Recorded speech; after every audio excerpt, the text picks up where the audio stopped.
Assalamualaikum warahmatullahi wabarakatuh. Apa kabarnya para hadirin sekalian? Masih semangat? Semangat buat ngedengerin talk show dari para alumni yang telah berkiprah di luar. Baik, sebelum dimulai, izinkan saya membacakan CV dari kedua pemateri kita.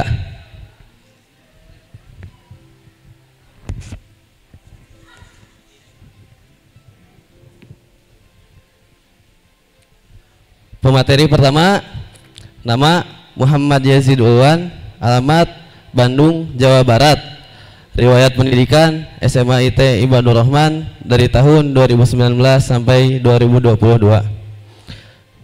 Universitas Pendidikan Indonesia 2023 sampai sekarang.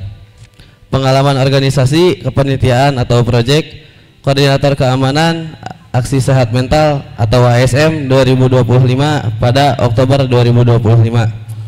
Mentor Earth Explore Your Inner Soul 2025 Juni sampai Agustus 2025. Wakil Ketua Pelaksana P2M Pengabdian pada Masyarakat Juli 2025. Staf Muda Bidang Sosial BEM Kema Psikologi UPI Maret 2025 sampai Januari 2025. Koordinator Divisi Acara LIPSI Linked with Psikologi Panti Asuhan Mei 2024. CV pemateri kedua,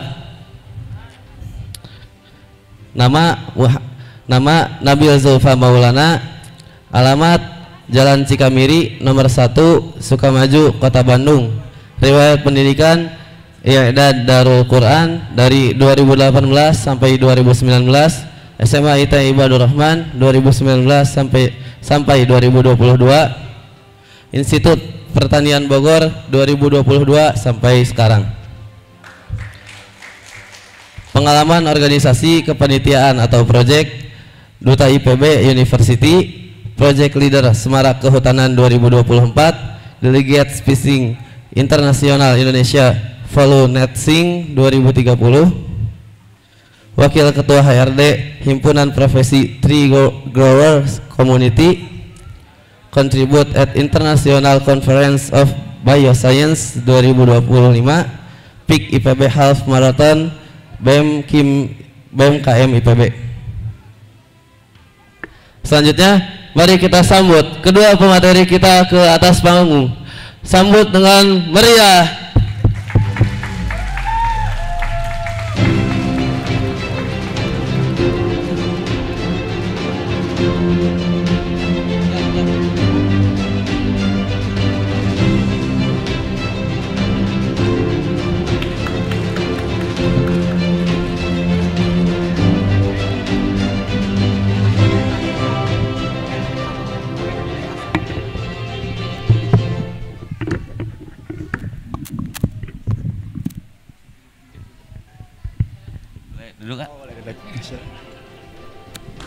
Cek.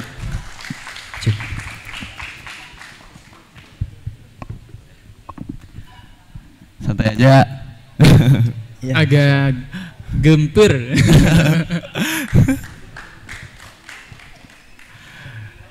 Gimana ya setelah 5 tahun keluar dari Ibadur Rahman, gimana sih rasanya bisa balik lagi ke Ibad? Alhamdulillah tentunya senang banget gitu bisa kembali lagi ke Ibad, karena sejatinya bukan kita tuh berpisah, bukan udahan di Ibad, tapi lagi menemukan persimpangan jalan aja gitu.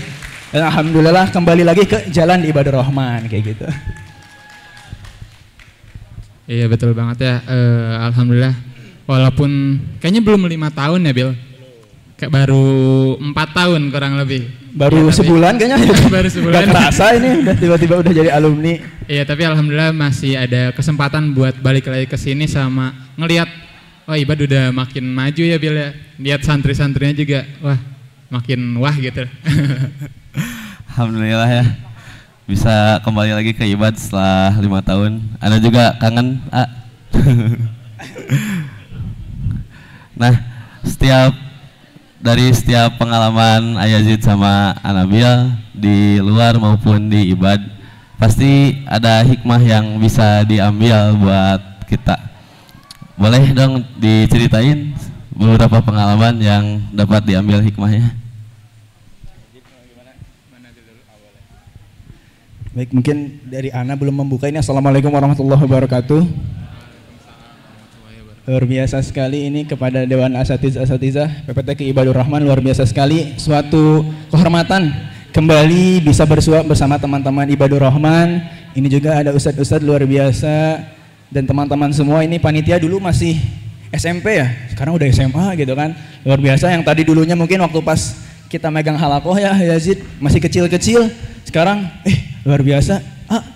Saya seka, pangling gitu ya, dulu badannya masih kecil, sekarang udah SMA, udah mau kuliah gitu kan, luar biasa. Tadi di depan, saya mau masuk IPB katanya, luar biasa. Nah, mungkin sedikit pengalaman yang bisa diceritakan ketika menjadi santri Ibadur Rahman, begitupun implementasinya ketika dunia perkuliahan ataupun pasca di ibad, adalah tentunya senang sekali gitu kan, bisa menempuh pendidikan di PPTK Ibadur Rahman, di SMA IT Ibadur Rahman, yang mana itu jadi modal untuk bisa berkembang gitu kan di dunia perkuliahan. Kebetulan kalau saya itu masuk IPB jalur ketua OSIS karena berkesempatan di Ibadur Rahman menjadi ketua RTI. Seperti itu. Jadi kebetulan kemarin ambil privilege, kebetulan di IPB ada jalur ketua organisasi gitu kan. Dan di Ibadur Rahman dikasih amanah sebagai ketua RTI dan menggunakan privilege itu untuk masuk ke IPB. Tentunya ini menjadi hal yang sangat bersyukur gitu kan. Mungkin kalau saya gak sekolah di ibad, mungkin saya gak bisa ambil privilege ini gitu. Atau mungkin ketika saya gak bersekolah di sini, saya akan kalah saing gitu kan dengan sekolah-sekolah lainnya gitu. Tapi itu menjadi hal yang saya syukuri gitu kan sampai saat ini. Dan alhamdulillah juga mungkin sekarang bentuk feedback gitu ya, mungkin untuk sharing ke teman-teman semua yang pengen melanjutkan ke PTN terbaik mungkinnya versinya teman-teman semua kayak gitu. Cik. Oke, lanjut ke Ana ya? Oke, sebelumnya izin membuka juga. Assalamualaikum warahmatullahi wabarakatuh. Kumaha daramang? Ini teh asa agak kaku gini, tapi mudah-mudahan selama keberjalanan kegiatan tetap bisa santai dan kita tetap bisa saling sharing juga ya, Bill. Oke. Mungkin di sini Ana izin sedikit sharing pengalaman selama di ibad gitu ya. Selama di ibad alhamdulillah banyak sekali sesuatu yang didapat gitu dan pada akhirnya juga bisa diimplementasikan ketika ada di luar dunia sekolahan gitu. Ketika pada akhirnya menjadi mahasiswa, alhamdulillah banyak sesuatu yang sudah menjadi dasar yang itu udah ditempa selama di ibad. Kayak hal-hal kecil selama di ibad kita diatur untuk belajar disiplin gitu. Kita belajar untuk berorganisasi gitu.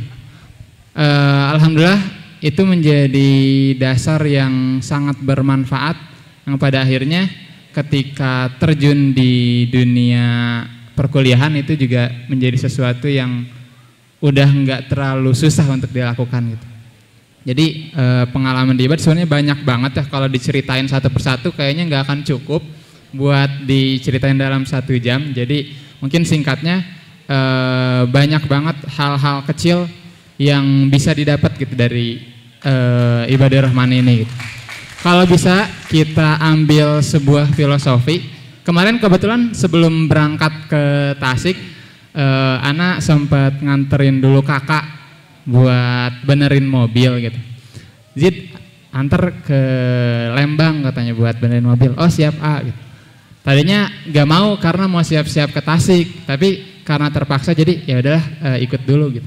Nah terus ngobrol sama tukang bengkel, akhirnya dapat satu filosofi di mana orang-orang bengkel itu kalau dia mau benerin mobil, kadang mobil yang dibenerin tuh nggak jadi miliknya. Justru setelah mobilnya bener, mobilnya dipakai enaknya itu sama orang lain. Nah, terus kemarin mikir, apa ya yang bisa diambil hikmahnya dari sini gitu. Akhirnya dapat satu hikmah yang mana santri-santri Ibadur Rahman khususnya mungkin ya, atau ana pribadi sebagai orang yang pernah nyantri di Ibadur Rahman melihat bahwa mungkin jika diibaratkan kita ini bisa ibaratnya mobil yang butuh perbaikan, yang pada akhirnya kita datang ke pesantren, datang ke Ibadur Rahman, di sini ditempa, dibenerin, dioprek-oprek bahasanya ya mungkin, yang pada akhirnya selama 3 tahun, selama 6 tahun kita berada di sini, kita sudah menjadi sesuatu yang pada akhirnya ketika dikeluarkan kita bisa menjadi sebuah manusia yang berguna gitu. Jadi alhamdulillah sangat bersyukur bisa berada di Ibadur Rahman karena pada akhirnya di luar pun masih bisa menjadi orang yang bisa berdampak juga gitu. Masya Allah, alhamdulillah banyak banget ya pengalaman yang dibagikan dan hikmahnya juga di Ibad teh. Banyak hikmah yang bisa diambil di Ibadur Rahman dari cerita-cerita pengalaman kedua pemateri tadi. Selanjutnya di action ke-13 ini kita mengambil tema mengembara di samudera pengetahuan dengan pedoman Al-Quran. Nah, menurut Ayazid dan Anabil, apa itu mengembara di samudera pengetahuan dengan pedoman Al-Quran? Oke, dari Ana dulu ya. Sebenarnya ini temanya bagus banget ya, keren banget teman-teman panitia. Walaupun agak nggak kelihatan panitianya di mana ya, mungkin pada nyebar juga gitu. Mengembara di samudera ilmu pengetahuan dengan Al-Quran. Sebenarnya ini sebuah apa ya?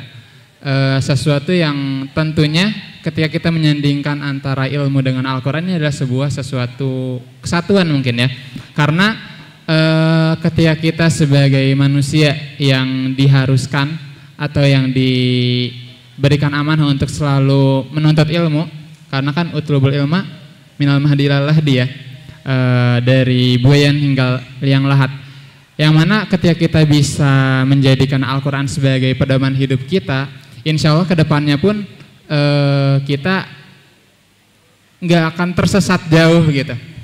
Karena sepengalaman anak pribadi ketika pada akhirnya bisa membaca Al-Quran gitu, bisa sedikit-sedikit baca artinya gitu, pada akhirnya ilmu-ilmu pengetahuan yang mungkin sekarang banyak diteliti, ilmu pengetahuan yang mungkin sekarang digunakan, justru ketika kita menyandingkannya dengan Al-Quran, Al-Quran itu sangat lebih maju. Jadi kalau di mahasiswa itu kita kan identiknya sama penelitian-penelitian ya. Jadi yang mana penelitian itu kita harus selalu menemukan keterbaharuan gitu. Nah tapi ternyata dengan kita menyandingkannya dengan Al-Quran, justru Al-Quran ini menjadi ilmu yang sangat maju gitu. Jadi sebenarnya tema ini bagus banget ya. Dan apalagi kalau misalnya teman-teman atau kita semua bisa mengamalkannya, ini justru bisa menjadi panduan untuk kita ada di dunia ini. Kayak gitu. Baik. Lanjut. Oke. Nah, ini tema yang sangat menarik dan tentunya sangat mungkin ini relevan dengan keterbutuhan kita mungkin untuk teman-teman di sini sebagai santri, begitupun hadir juga orang tua santri gitu kan di sini. Nah, apa sih implementasi dari Al-Qur'an untuk ilmu pengetahuan itu sendiri? Yang pertama adalah bahwasannya kita sadari gitu kan, bahwasannya Al-Qur'an itu bukan hanya suatu hal yang kita baca lantas mendapatkan pahala, lantas mungkin kalau di pesantren cuma sebagai kewajiban harian gitu kan untuk setoran hafalan dan lain-lain. Tapi lebih jauh dari itu, jika kita memaknai, menyelami samudera lah bahasanya yang disebutkan dalam tema, itu kita bisa menemukan berbagai hal, mungkin pertanyaan-pertanyaan dalam kehidupan kita. Seperti untuk apa sih kita menuntut ilmu, untuk apa sih kita terlahir di dunia ini dan lain sebagainya. Sampai kapan kita harus menuntut ilmu dan lain-lain gitu kan. Nah ini yang tentunya bakal terus berkorelasi dengan Al-Quran. Jika kita emang tetap terus mengamalkan si Al-Quran tersebut. Gitu kan. Nah satu hal yang saya dapat adalah pertama tentunya dengan Quran ini gitu kan. Ketika emang mengimplementasikannya di perguruan tinggi, yang pasti itu menjadi ibaratnya boundaries atau menjadi hujah, menjadi hijab gitu kan antara hal yang hak dan yang batil. Tentunya ini menjadi pedoman yang sangat penting ketika kita mengarungi perkuliahan, mungkin kita di pesantren di lingkungan yang mungkin bisa dibilang homogen, lingkungan yang mungkin semuanya sama, punya tujuan yang sama, visi dan sama dan lain-lain. Tapi ketika kita di perkuliahan menemukan orang-orang dengan latar belakang yang berbeda-beda, gitu kan, entah mungkin dari suku, ras, agama, bahasa, bahkan daerahnya beda-beda, itu yang bakal menentukan arah kita itu bakal menjadi seorang yang seperti apa. Tapi jika kita mengacu pada hal tersebut, arus lingkungan dan lain-lain, tentu ini akan goyah. Nah, satu hal yang menjadi panduan pedoman yang emang tetap kita bisa straight to the point dengan tujuan kita adalah Al-Quran gitu. Alhamdulillah berkesempatan juga, walaupun emang saya kuliahnya di kehutanan gitu kan, nggak yang notabene-nya bersinggungan dengan Al-Quran dan lain-lain, tapi tetap terus interaksi bersama Al-Quran, berkesempatan juga di kampus menjadi imam sholat tarawih gitu kan, 2 tahun berturut-turut. Terus juga dengan wasilah Al-Quran juga banyak hal-hal yang didapatkan ketika perkuliahan gitu, dan itu hal yang menjadi sangat penting, menjadi fundamental penting gitu. Jadi apakah korelasi antara ilmu pengetahuan dan Al-Quran berjalan? Tentunya iya gitu, apalagi kalau kita bisa mengamalkannya. Maka harapannya ketika Al-Quran mungkin teman-teman saat ini baca, teman-teman hafal, mungkin bisa tuh mulai memaknai sedikit demi sedikit gitu kan, dan mengkorelasikannya dengan perjalanan hidup teman-teman. Ketika teman-teman menuntut ilmu, apa sih yang teman-teman cari gitu kan, ketika teman-teman mungkin bekerja nantinya, ketika teman-teman nanti mungkin beres dari Ibadur Rahman, itu mau menjadi sosok yang seperti apa, harapannya yang menjadi teman-teman untuk rewatch, untuk teman-teman buka kembali adalah Al-Quran gitu kan. Di dalam Al-Quran juga disebutkan bahwasannya jaminan untuk orang yang menuntut ilmu, yang keluar dari zona nyaman, itu juga balasannya surga gitu kan. Di hadis juga disebutkan man salaka thoriqon yahdi fihi ilman sahalallahu lahu thoriqon ilal jannah gitu kan, dan Allah akan memudahkan jalan kita menuju surga gitu kan. Bahkan di Al-Quran disebutkan wa may yakhruj min baitihi muhajiran ilallah, karena kan kita menuntut ilmu itu muhajiron ya, kita sedang dalam perjalanan ilallah untuk Allah gitu kan, menuntut ilmu kita didasarkan kita kepada Allah. Lantas sumayudrikul maut faqad waqa'a ajruhu 'ala Allah, lantas kematian menghampiri kita, ya kita termasuk orang yang syahid gitu, kita termasuk orang yang mendapat ampunan dari Allah kayak gitu. Itu adalah yang tadi manfaat dari yang namanya ilmu Al-Quran dan juga korelasi dengan ilmu pengetahuan gitu.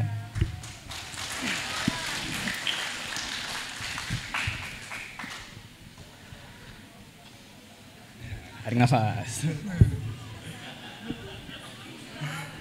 Kita yang nanya aja ini, kita yang nanya Jid. Jadi anak yang agak tegang gini. Baik, mungkin selanjutnya kita bakal ada sesi tanya jawab. Saya akan membuka maksimal 3 pertanyaan. Boleh yang mau bertanya diangkat tangannya.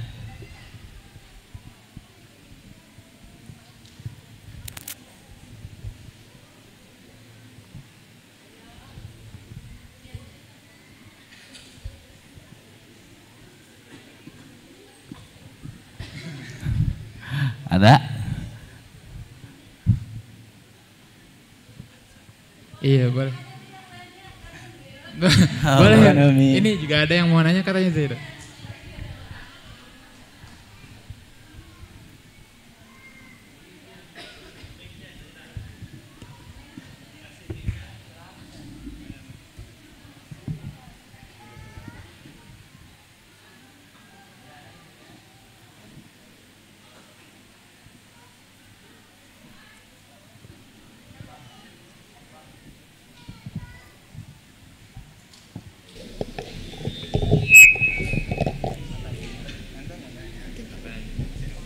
Baik, terima kasih. Terima kasih moderator atas waktu. Halo moderator. Maaf katanya moderatornya tadi agak jauh. Iya, tidak apa-apa. Biasanya kalau sama Umi ngobrol santai, terlihat wajahnya juga lebih sumringah ya kalau ngobrol di bawah panggung, nggak apa-apa. Ini menjadi pengalaman berharga ya buat Zaidan. Berharap mudah-mudahan kelak jadi moderator yang ternama di kota Tasikmalaya, membawa nama besar Ibadur Rahman seperti halnya AA berdua ini. Masya Allah, kalau Umi melihat kalian semakin merasa menua ya. Alhamdulillah, bersyukur kalian berdua datang kembali ke Ibadur Rahman dengan tentu dengan membawa misi. Selain karena diundang, karena kalau nggak diundang sulit mau datang ya karena kesibukan luar biasa, dengan membawa misi. Dan tadi alhamdulillah sudah memberikan sharing pengalaman Umi tertarik dengan apa yang disampaikan oleh Yazid. Bagaimana filosofisnya pegawai di atau montir di bengkel gitu ya. Dia memperbaiki, kemudian dalam proses perbaikannya itu ada sesuatu yang mungkin harus agak menyakitkan. Entah dipres, agak dipukul-pukul sedikit. Tapi tujuannya untuk apa? Agar kemudian bisa kembali pada fungsinya, terjaga fitrahnya mungkin ya, konteksnya kalau di pendidikan.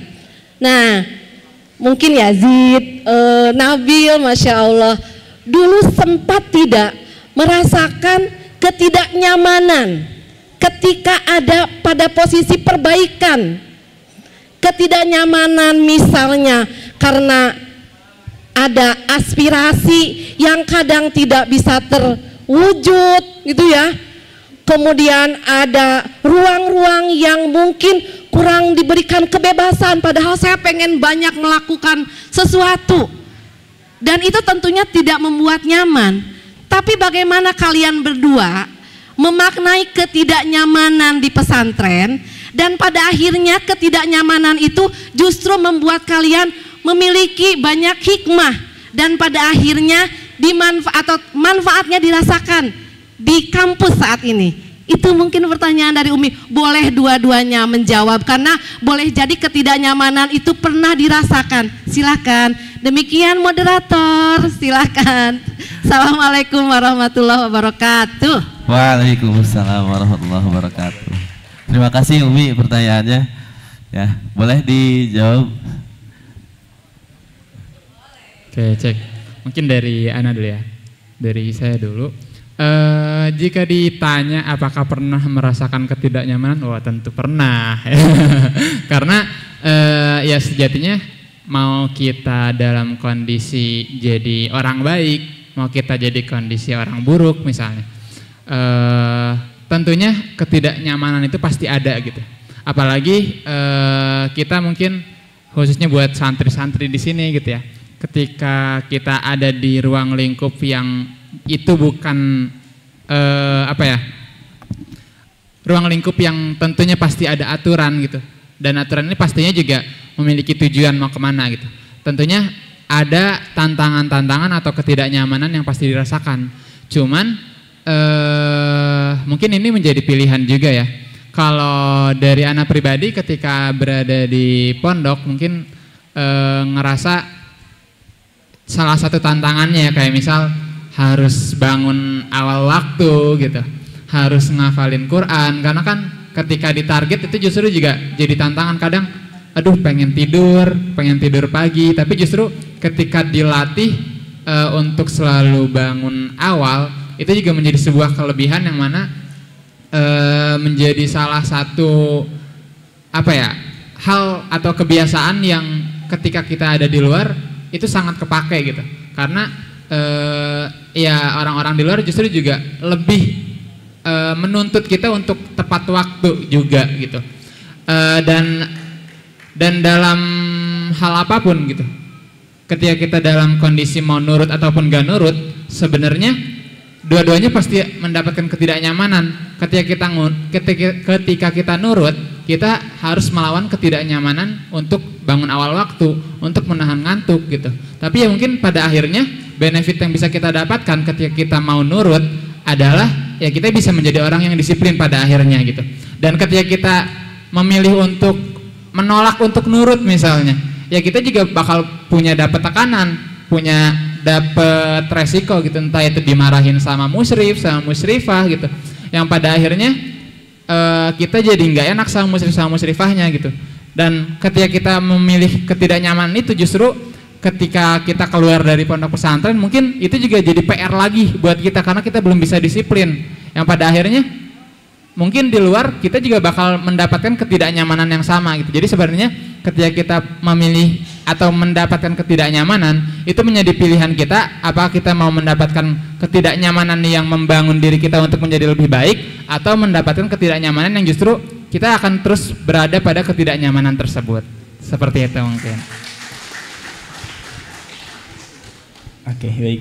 Mungkin terima kasih pertanyaannya Umi, luar biasa sekali. Mungkin kalau kita ngomongin perspektif, mungkin orang-orang ada yang beranggapan pesantren itu istilahnya dalam tanda kutip penjara suci, ataupun mungkin anaknya yang bandel di pesantrenin dan lain-lain.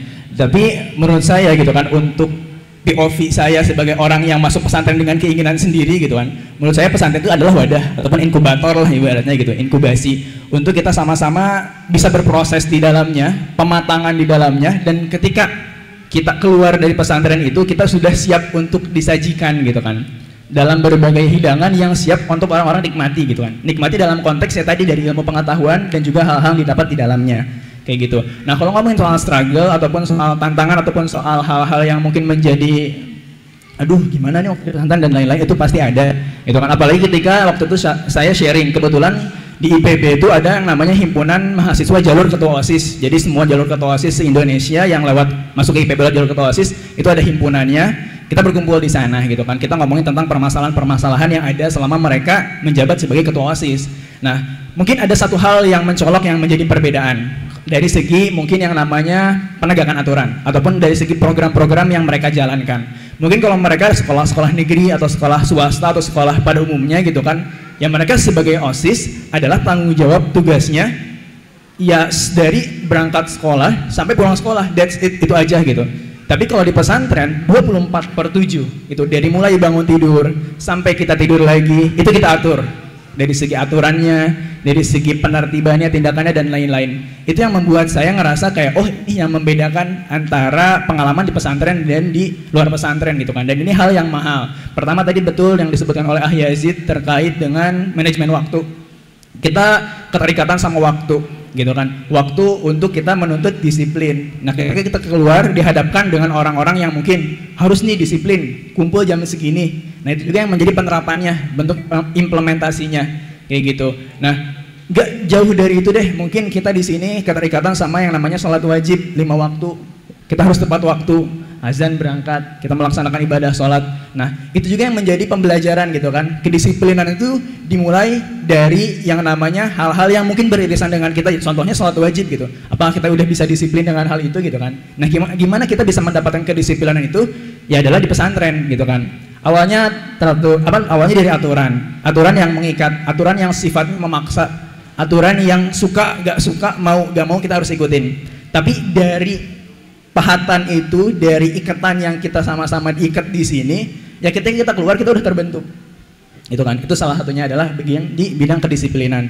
Terus juga implementasi lainnya adalah kita lebih ke tadi problem solving. Itu juga bisa ketika permasalahan-permasalahan yang disuguhkan di dunia perkuliahan itu begitu banyak, gak hanya kita ngomongin tentang mungkin kepengurusannya dan lain-lainnya atau berhadapan sama orangnya, tapi kita dari hulu ke hilir itu banyak banget permasalahan. Dan saya rasa permasalahan yang kompleks itu bisa dapatkan di pesantren. Karena tadi kita 24/7 di sini, beririsan dengan berbagai orang, berbagai stakeholder dan lain-lain. Gimana cara kita beretika?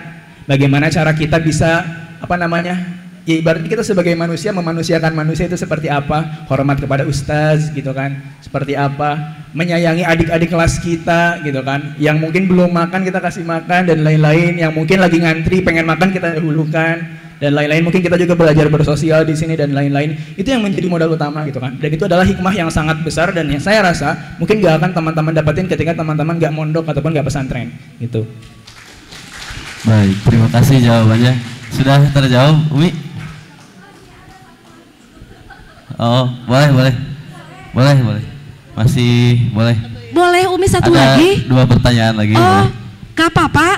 Ya udah tuh kalau gitu makanya boleh, karena yang menjadi penentu jalur komunikasi saat begini adalah moderator ya. Baik. Satu lagi pertanyaan Umi. Sejauh ini, terutama saat kalian menjalani yang kamu bilang tadi, ya kawah Candra di muka lah ya di pesantren ini, tentu saja ada peran penting orang tua, ya, peran penting orang tua, di mana ini menjadi support system tentunya buat kalian. Nah, Umi pengen dong kalian sharing bagaimana sih peran orang tua kalian saat kalian menjalani kehidupan di pesantren, terutama ketika misalnya ada ketidaknyamanan tadi, bagaimana kalian mengkomunikasikan hal itu ke orang tua, dan selama ini orang tua kalian seperti apa memberikan supportnya? Terima kasih. Udah 2 aja dari Umi. Ya, boleh dijawab. Oke, baik, terima kasih pertanyaannya. Alhamdulillah gitu kan. Nah, ini salah satu peran penting dalam kita bisa enjoy, bisa menikmati mungkin apapun aktivitas kita adalah peran orang tua gitu. Dukungan orang tua dalam setiap apapun aktivitas kita, dalam segala hal apapun yang kita lakukan, tentu orang tua itu merupakan memiliki peran yang krusial banget. Nggak hanya mungkin bentuk fisiknya yang hadir support secara moral, begitupun doa yang dilantunkan orang tua kan itu mustajab banget ya, luar biasa. Dan kebetulan juga mungkin di titik ini kita bisa hadir di sini juga berkat doa kedua orang tua kita gitu. Nah, ketika waktu di pesantren dulu, jujur waktu pas SD negeri, SMP juga sekolah swasta biasa, dan ketika itu keinginan pesantren itu tumbuh dari diri sendiri gitu. Jadi kakak juga gak ada yang pesantren waktu itu, jadi emang kemauan dari diri sendiri, pure emang pengen coba mendalami Al-Quran ketika itu gitu kan. Alhamdulillah juga orang tua tuh support, walaupun emang sempat dipertanyakan terkait dengan kemantapan hati, ini udah bener mau gitu kan, siapa tahu cuma mau selewat aja gitu dan lain-lain. Tapi di saat itu kayak mantapin diri, alhamdulillah orang tua juga support, ya kali gitu gak support ya untuk hal kebaikan gitu kan. Alhamdulillah didorong juga, dan di saat itu juga sempat bengong ketika satu hari malam pertama lah masuk pondok, mau ngapain ya, belajar baca Quran juga belum pinter-pinter banget gitu kan di saat itu gitu kan. Tapi alhamdulillah dari proses itulah gitu kan, peran orang tua yang selalu support gitu kan, yang selalu mendukung, gak hanya tadi dukungan moral ataupun emang dengan menengok gitu kan, dengan memberikan mungkin bekal dan lain-lain. Di saat itu juga yang memberikan kepada kita, oh ternyata juga bisa ya gitu kan, jauh dari orang tua, pembelajarannya di situ gitu kan. Oh ternyata bisa juga hidup mandiri gitu kan, hidup bersosial dengan teman-teman kayak gitu. Dan di saat itu juga yang muncul adalah mungkin untuk saya mungkin relatif yang suka dimarahin kalau di rumah gitu ya, karena sering keluar dan lain-lain, ada hal yang berkurang. Mungkin saya rasa itu adalah sebuah dosa ketika membuat beban kepada orang tua gitu kan. Tapi ketika jauh itu menjadi sebuah pahala, berkebalikannya. Kenapa? Karena kita saling mendoakan gitu, doa anak kepada orang tua, begitu pun doa orang tua kepada anak gitu kan. Ketika nelfon juga ya pasti baik-baik gitu, ramah-ramah gitu kan, kangen-kangenan dan lain-lain. Itulah yang menjadi hal, oh ini ya mungkin kalau ketika saya di rumah ataupun ketika saya agak pesantren, mungkin saya hanya akan nambah dosa di rumah gitu ya, sebagai anak yang nakal gitu kan. Tapi ketika di pesantren ya tadi kita saling mendoakan gitu kan, saling mendoakan itu yang justru malah menambah pahala gitu kan, dan menambah kemuliaan di sisi Allah gitu kan, sebagai pembelajar kayak gitu. Mungkin itu kalau emang peran orang tua sangat penting, sangat krusial. Mungkin orang tua kalau misalnya ada yang pengen menyekolahkan anaknya pesantren, gak usah ragu sebenarnya gitu, karena tadi itu yang penting gitu, itu yang penting adalah ketika bisa gitu kan memandirikan anak, bisa belajar dari hal-hal yang ada di pesantren dari segi sistem, aturan, dan juga tentunya pembelajaran. Begitupun nanti output yang didapatkan di pesantren itu udah benar-benar komprehensif, dan itu yang bakal kembali lagi mungkin sebagai orang tua investasi anak kepada pesantren, dan itu kan balik lagi ke orang tua gitu, kayak gitu sih. Oke, Masya Allah, Nabi luar biasa. Oke, mungkin saya juga setuju sama apa yang sudah disampaikan Nabil ya tadi. Mungkin sedikit nambahin gitu. Ini kalau dari pribadi mungkin ya, sampai alhamdulillah sampai akhirnya berada pada titik ini gitu, pasti ada peran orang tua yang sangat support. Ya setidaknya ketika kita mau ini didukung gitu. Menariknya ketika hal ini dibahas dalam konsep pesantren gitu, ada peran-peran yang perlu kita perhatikan. Tidak hanya peran tapi juga pemahaman. Jadi punten ibu bapak ini sedikit apa ya, mungkin memberikan pandangan gitu ya, buat teman-teman juga yang ada di sini, karena alhamdulillah saya berkesempatan kuliah di psikologi UPI, jadi sedikit lebih tahu gitu mungkinnya barangkali, yang mana ketika seseorang gitu, kita sebagai manusia tentunya apa ya, mungkin idealnya kita punya tujuan untuk hidup mau kemana gitu. Dan tentunya ketika seseorang atau mungkin para orang tua menyekolahkan santrinya ke pesantren, tentunya juga punya tujuan atau harapan yang ingin digapai gitu. Yang artinya ya mungkin orang tua berharap anaknya bisa jadi lebih soleh, bisa ngerti Al-Quran dan lain sebagainya. Nah, tapi di sisi lain pesantren justru punya peraturan-peraturan yang ya itu juga salah satu hal yang untuk menopang untuk menggapai tujuannya gitu. Yang pada akhirnya ketika ada sesuatu yang tidak sesuai dengan santri itu perlu disesuaikan. Nah, yang menjadi PR adalah ketika santri mungkin belum ada pada tahap memadai gitu, maka tentu ketika dia dipesantrenkan dia butuh sesuatu yang lebih ekstra untuk diberikan kepadanya, yang pada akhirnya mungkin dia bisa jadi dipaksa buat tepat waktu, dipaksa buat ngelakuin sesuatu, tapi mungkin ada juga batas di mana santri bisa mulai ngerasa lelah, yang pada akhirnya mungkin itu bisa jadi titik dia ngedon dan lain sebagainya. Nah, kondisi-kondisi santri, kondisi-kondisi saya gitu sebagai santri itu perlu dipahami oleh orang tua ataupun oleh musyrif-musyrifah atau asatiz yang ada di pesantren, yang pada akhirnya kita harus tahu tujuan kita tuh mau kemana. Kalau misalnya misal orang tua saya pengen saya jadi singkatnya orang yang dekat sama Al-Quran, ya disekolahin ke PPTQ, Pondok Pesantren Tahfidzul Quran. Nah, resikonya ketika saya udah masuk PPTQ artinya saya harus siap untuk mengikuti aturan-aturan yang ada di Pondok Pesantren Tahfidzul Quran. Artinya untuk menggapai tujuan itu, orang tua saya pun harus mengikuti atau siap dengan resiko yang akan terjadi dengan saya, dan harus percaya kepada pondok pesantrennya gitu, apa yang sudah dilakukan oleh pondok pesantren. Pada akhirnya ketika dalam prosesnya itu berjalan, misal anaknya dihukum karena nggak bangun gitu, misal saya nggak bangun terus dia harus dihukum sama RTI-nya misalnya, itu juga menjadi sebuah hal yang bukan diwajarkan ya, tapi sesuatu yang itu untuk mendisiplinkan anaknya gitu. Maka orang tua juga harus paham kalau oh iya anak saya dihukum karena dia membuat kesalahan gitu. Yang artinya itu adalah sebuah proses yang harus kita terima dan kita dukung bareng-bareng. Tapi di sisi lain kita juga harus memperhatikan apakah kondisi itu sudah sesuai, berlebihan atau tidak gitu. Jadi pada intinya ketika kita ingin mencapai sebuah tujuan gitu, atau mungkin agar santri terbentuk atau sampai pada akhirnya saya berada di titik ini, saya merasa ada kesinambungan antara visi misi dari orang tua saya juga asatid, yang pada akhirnya dari diri saya pribadi pun mendapatkan dorongan untuk mendapatkan visi misi itu. Jadi orang tua, santri juga asatid harus memiliki visi misi yang sama, harus memiliki tujuan yang sama. Kita mau kemana? Kalaupun ternyata di jalannya ada sesuatu yang belum sama, itu harus diobrolkan, harus disamakan, supaya pada akhirnya kita bisa sama-sama enak dan nggak ada orang yang terpaksa untuk berada di jalan itu. Seperti itu. Terima kasih. Terima kasih jawabannya. Terjawab Bumi? Masya Allah, good. Boleh satu pertanyaan lagi dari ya.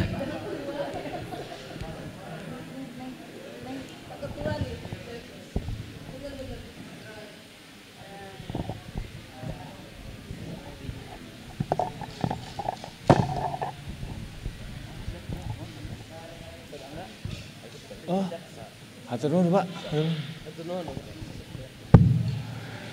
Ya, terima kasih. Assalamualaikum warahmatullahi wabarakatuh.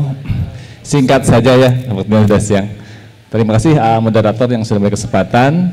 Saya dari Reng-Rengan Yayasan sangat mengapresiasi dan mengucapkan terima kasih atas kehadiran para alumni. Jadi sudah ada sekitar 700 alumni ya PPTQ Ibadur Rahman itu yang menyebar ke berbagai kota. Dan yang dua ini adalah dua dari 700 alumni PPTQ Ibadur Rahman. Saya berharap semoga para alumni tetap setahun sekali berkumpul di Mahad ini untuk terus bersilaturahim. Selanjutnya, ini terkait dengan Al-Quran. Ingin menyampaikan bagaimana pengalaman, testimoni baik Nabil atau Ayazid tentang the living Quran, menghidupkan Al-Quran, membumikan Al-Quran di kampusnya masing-masing. Mungkin ada pengalaman yang sudah dilaksanakan bagaimana menghidupkan Al-Quran dalam kehidupan sehari-hari di lingkungan yang cukup heterogen. Itu saja singkat padat. Terima kasih. Assalamualaikum warahmatullahi wabarakatuh. Waalaikumsalam warahmatullahi wabarakatuh. Boleh dijawab? Oke, Terima kasih Ustaz atas pertanyaannya. Mungkin lebih ke peran Al-Quran ya dalam kehidupan sehari-hari. Bukan sebuah kebetulan ketika pada akhirnya Al-Quran bisa secara tidak langsung tanpa kita sadari menuntun kita kepada banyak kebaikan gitu. Hal yang saya rasakan adalah ketika di lingkungan kampus, ketika saya keluar dari pondok pesantren, banyak sekali orang-orang yang beragam. Dari orang-orang yang beragam itu justru sangat beragam pula masalah-masalahnya. Kalau di pondok masalahnya homesick gitu, atau susah bangun, nggak setoran gitu. Tapi justru ketika saya keluar dari pondok pesantren, luar biasa, banyak banget masalah-masalah yang sangat variatif, yang sangat kompleks, dan mungkin bisa dibilang juga sangat parah gitu.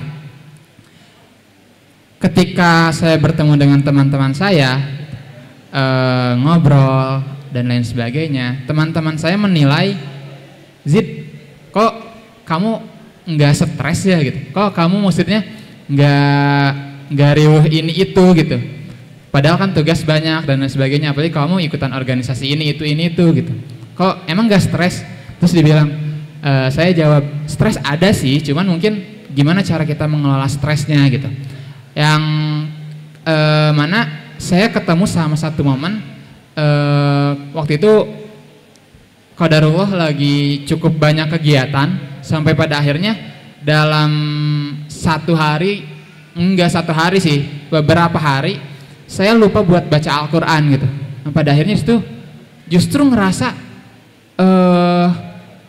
kenapa kerjaan makin banyak ya, kenapa malah jadi keteteran gitu, kenapa jadi susah banget ini dikerjainnya, nggak selesai gitu, kok nggak ketemu juga solusinya gitu.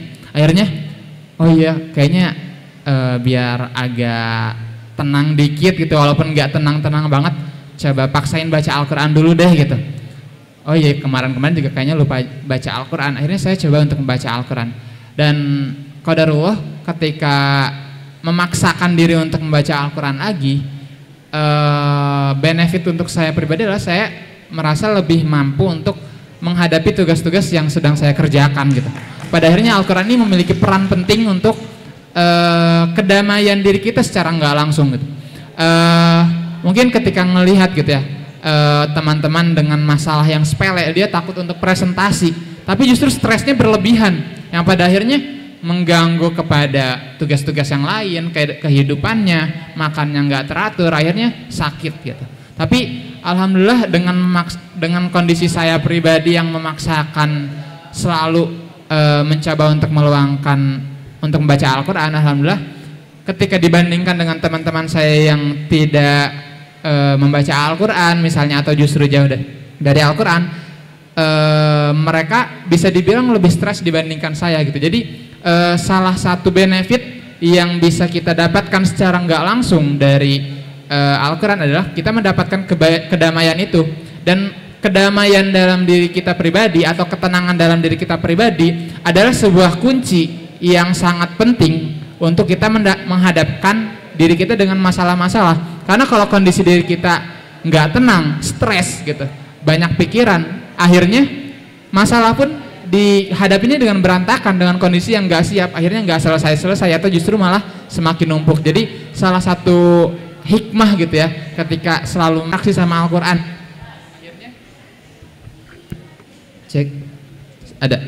akhirnya alhamdulillah bisa ngerasa lebih tenang dan yang nggak terlalu banyak sesuatu yang pusing gitu di kepala gitu. Walaupun pusing sebenarnya wajar ada gitu, tapi untuk menghadapinya itu lebih siap gitu. Nah kemudian ya dari Al-Quran juga kita bisa mendapatkan banyak intisari, banyak hikmah, banyak pelajaran yang jika kita mau mengambil itu, kita akan mendapatkan kebaikan dari Al-Quran itu. Itu mungkin Ustadz. Insyaallah jawabannya. Terima kasih ya.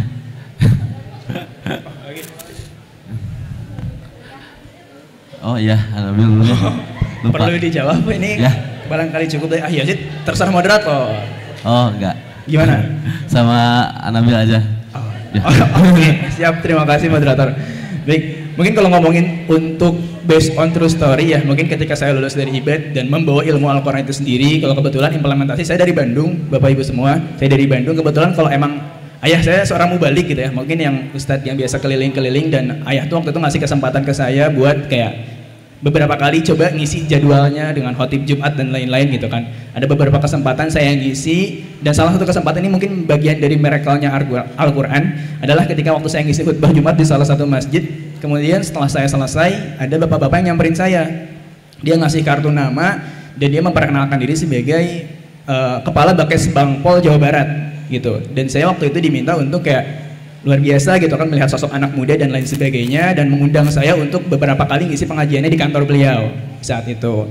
Dan puncaknya di saat itu berkesempatan untuk diminta jadi memimpin doa di acaranya Pemprov Jabar waktu itu bersama Pak Ridwan Kamil dan Pak UU waktu itu ketika masih menjadi gubernur dan wakil gubernur di hari lahir Pancasila waktu itu di Dago waktu itu acara, dan itu merupakan salah satu yang mungkin yang saya dapatkan dari Al-Quran gitu. Gak cukup sampai di situ, ketika mengarungi perkuliahan juga berusaha tetap untuk mencoba untuk istiqomah bersama Al-Quran, dan salah satu bentuk saya menjaga Al-Qurannya kemarin mendaftarkan 2 tahun berturut-turut di Imam Al-Huriyah ya untuk sholat tarawih, karena itu seleksi. Jadi gak yang emang langsung daftar keterima bisa baca Quran, gak, tapi emang ada rangkaian seleksinya, dan alhamdulillah dari mungkin puluhan orang dan keterima gitu kan, jadi 10 orang diantara yang keterima menjadi Imam Al-Huriyah selama 2 tahun itu kayak gitu.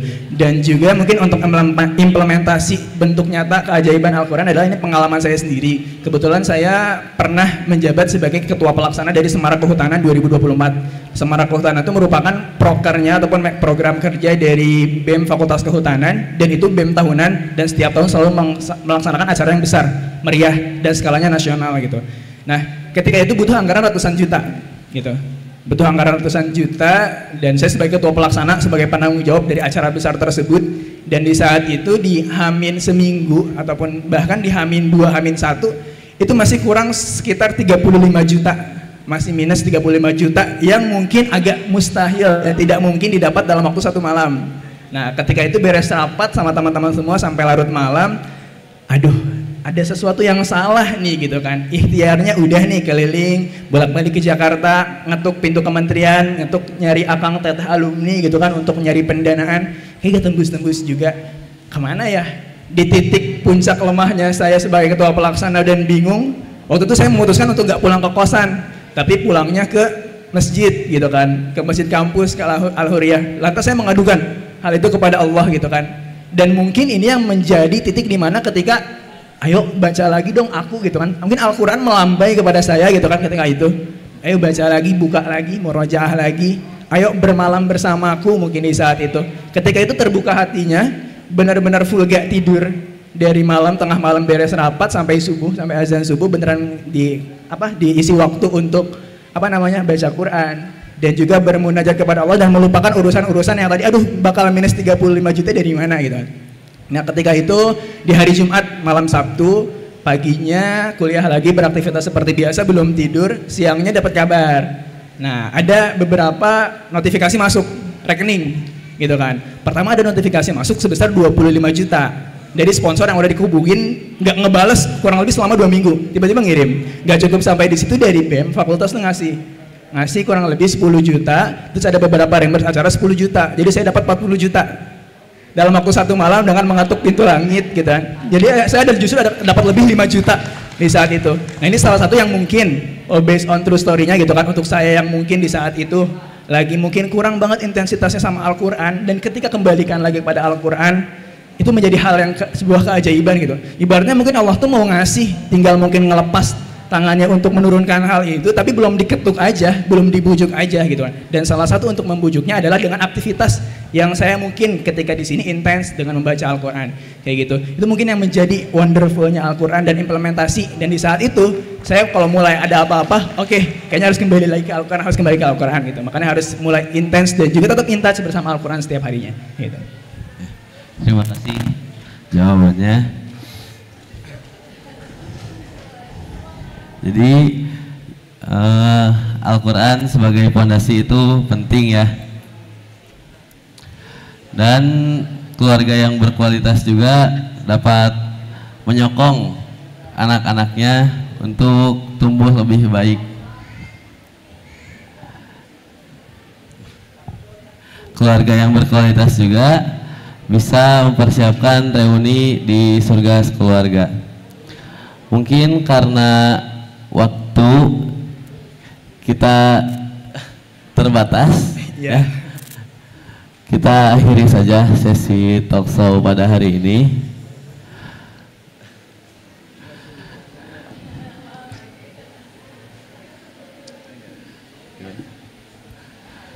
Ya. Terima kasih kepada Anabil dan Ayazid, boleh kembali ke tempatnya. Sama-sama Zaidan. Terima kasih. Mohon izin Bapak Ibu Ustaz.